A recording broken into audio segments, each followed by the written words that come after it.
Hey friends, what's up? It's Trish and Happy New Year. I hope you guys had a happy holiday season with your family. Today is January 11th, which means that the UCLA School of Nursing applications are due at the end of this week, and I thought that I would hopefully give you some last minute tips to help your application. Just give you a few little sprinkly tips to put onto your application. As always, please give this video a thumbs up and don't forget to subscribe. It really helps me out with the algorithm, and thanks so much for watching. You guys are the whole reason why I started this channel, and thanks for 3K. I'm very happy to be here with you guys. So to start this video, I actually wanted to show you guys that you guys can go onto the UCLA School of Nursing website. They have a BS evaluation criteria and tip sheet.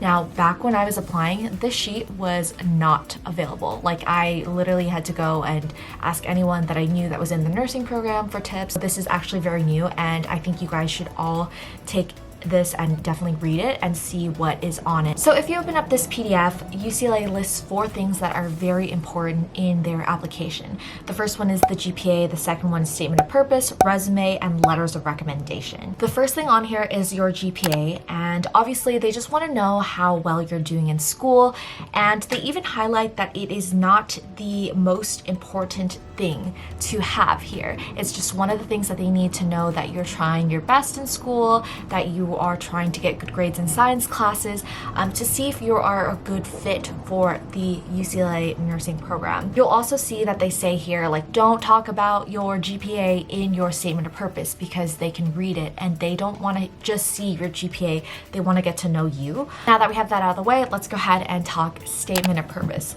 So the statement of purpose is really one of the most important parts that I would argue in this whole thing.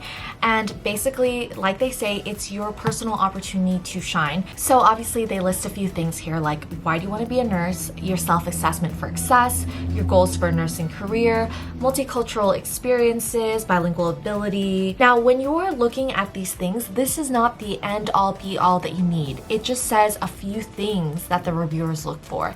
It is kind of overwhelming to try to put all of these things into your nursing essay, and can even, I would argue, make your essay less focused. So I would just pick maybe like your top 2 or 3 things that you would like to talk about from this list. So I talked about my grandparents and how they were an important factor in why I became a nurse. My grandmother was a nurse in the Philippines.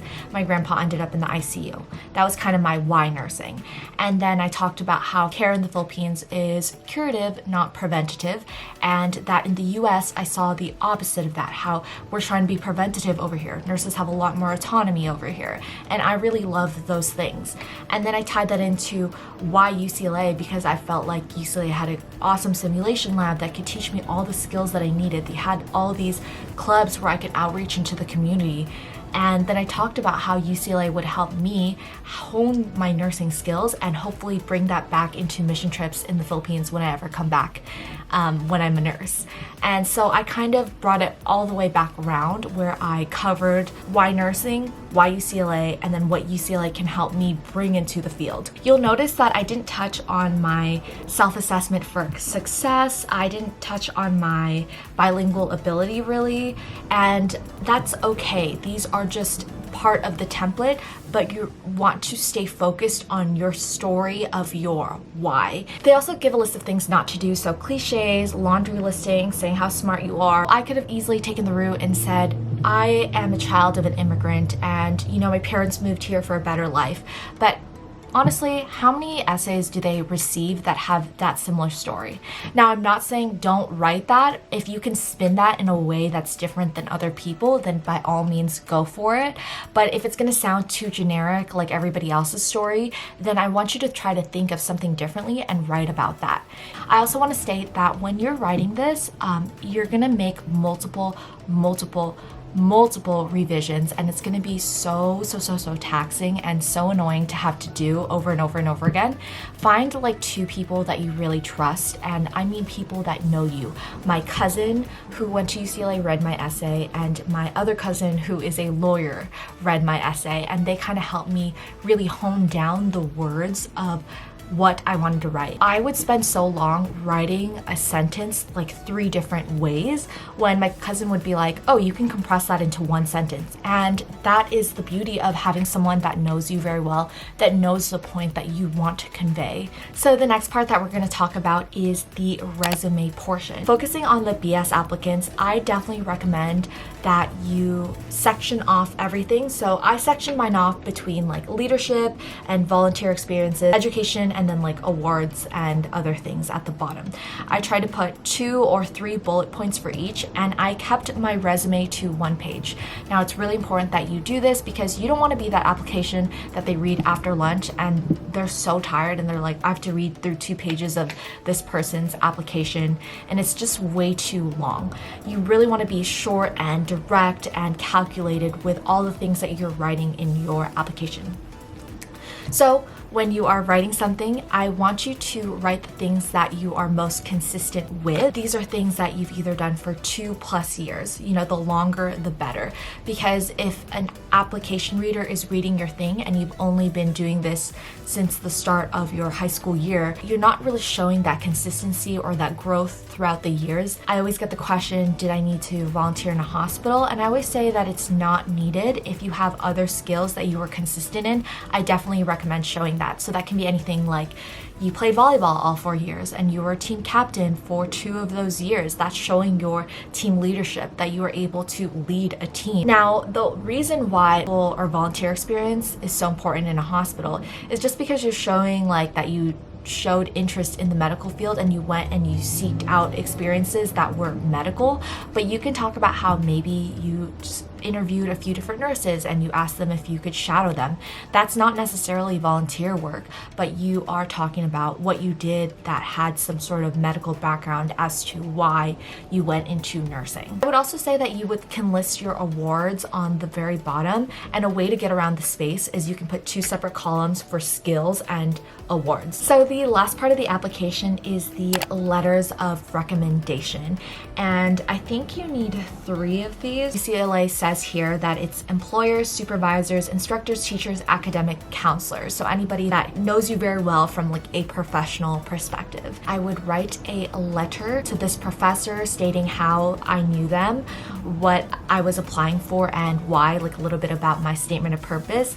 And then I would tell them about the school that needs the letter of recommendation and the soft deadline that I would need the letter for, and then the hard deadline that I would absolutely need my letter for. So it would sound a little bit like this. Dear Mr. So-and-so, my name is Trish, and I'm humbly asking you for your time to write my college application. I'm in your 6th period anatomy class, and I originally wanted to become a nurse because of my grandmother, but I wasn't really too sure, and volunteering along with all the intriguing things that I've learned in your class has really helped me to gain a love for nursing. Colleges that I have in mind are UCLA, blah, blah, blah, blah, blah, blah. And I would be honored if you'd write a letter of recommendation on my behalf.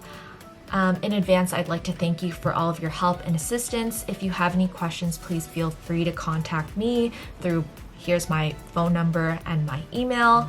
And then I've included for your use a schedule of my deadlines, a brag sheet, the teacher recommendation form for the nursing supplemental for the University of California, and a pre-addressed envelope, because back in my day we had to actually mail these letters in. The earliest of my application deadlines is on this date. I wrote a really long letter for my professors, but it was really important for me that they get this right. Something that I forgot to mention is who I got my letters of rec from. So I got one of them from my counselor, who's also my teacher, another one from another one of my teachers, and then the third one I got it from a doctor. So my counselor and my teacher knew me really well. I've had them for 3-4 years. They were teachers that I bonded with, so I didn't even pick anatomy teachers. I picked teachers that would know me really well, whether that be in literature or Spanish or whatever. And I just felt like they could really vouch for me. I wasn't too concerned that it wasn't a professor in anatomy or biology. The doctor was a little bit of a gamble. He was someone who I had volunteered with, but I would only see him like maybe once a week, if that. So while I didn't work with him every day, I knew that having a doctor write my recommendation would really kind of set the bar high for me and make it look like I went above and beyond to volunteer and to really see if nursing was for me. But honestly, I feel like if you just put your best foot forward and you focus on showing like, this is me, this is why I am such an awesome candidate, and not worry about all the extra accolades and awards, just showing like from your heart like why nursing, I think that that will really stand out versus any other thing that you can talk about. And so I hope that this was helpful. I'm sorry that this is really long, but I hope that this helps, and yeah, let me know, drop any questions down below, and if you have any more, you can always DM me before your application, and I'll try to get back to you. So best of luck. I hope that this was helpful, and please go ahead and give it a like, and don't forget to subscribe. And thanks for 3K. All right, bye guys. Good luck on your applications. See you in the next video.